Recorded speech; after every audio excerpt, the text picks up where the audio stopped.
বাঙালি খানায় সবাইকে স্বাগত জানাই। আজকে মটন রান্না করব সবজি দিয়ে। এই বর্ষার সময় অনেকেরই ঠান্ডা জ্বর হয়, তাতে করে অনেকের মুখে রুচি থাকে না। এইভাবে একবার সবজি দিয়ে মটনের ঝোল রান্না করলে তার মুখে অবশ্যই রুচিটা ফিরে আসবে। সম্পূর্ণ ঘরোয়া উপকরণ দিয়ে আপনারাও এই রান্নাটা করে নিতে পারবেন খুব সহজে, ছোট ছোট টিপস সহ। তবে আমি আজকে এখানে এত কম মশলায় কিভাবে সবজি দিয়ে মটন রান্না করলাম, চলুন সেটা একবার দেখে নেওয়া যাক ভিডিওর মাধ্যমে। এই রান্নাটিতে হাড় সহ মাংস দিয়ে রান্না করতে হবে। এখানে আপনারা মুরগির মাংস দিয়েও রান্না করতে পারেন, আমার চ্যানেলে সেটাও দেওয়া আছে, আপনারা একবার দেখে নিতে পারেন ভিডিওগুলো। আজকে অতিরিক্ত বৃষ্টির জন্য ভয়েস দেওয়া সম্ভব হচ্ছে না, সকলকে অনুরোধ করছি লেখাগুলো পড়ে নেবেন।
সম্পূর্ণ বাঙালি রান্না ঘরোয়া উপকরণ দিয়ে। যদি রান্নাগুলো পছন্দ হয় তাহলে চ্যানেলটি সাবস্ক্রাইব করে দিয়ে পাশে থাকবেন, পাশে থাকা বেলটি বাজিয়ে দেবেন, নইলে নিত্য নতুন রান্নার নোটিফিকেশন পাবেন না।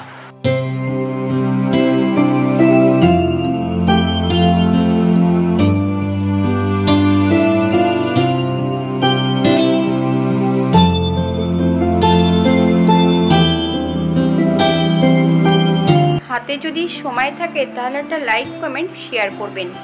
আজকের ভিডিওটি এই পর্যন্ত। সবাই সুস্থ থাকবেন, ভালো থাকবেন। অন্যদিন নতুন রেসিপি নিয়ে আপনাদের সামনে আবার আমি হাজির হব। নতুন ও পুরনো সকল বন্ধুদের অসংখ্য ধন্যবাদ ভিডিওটি দেখার জন্য।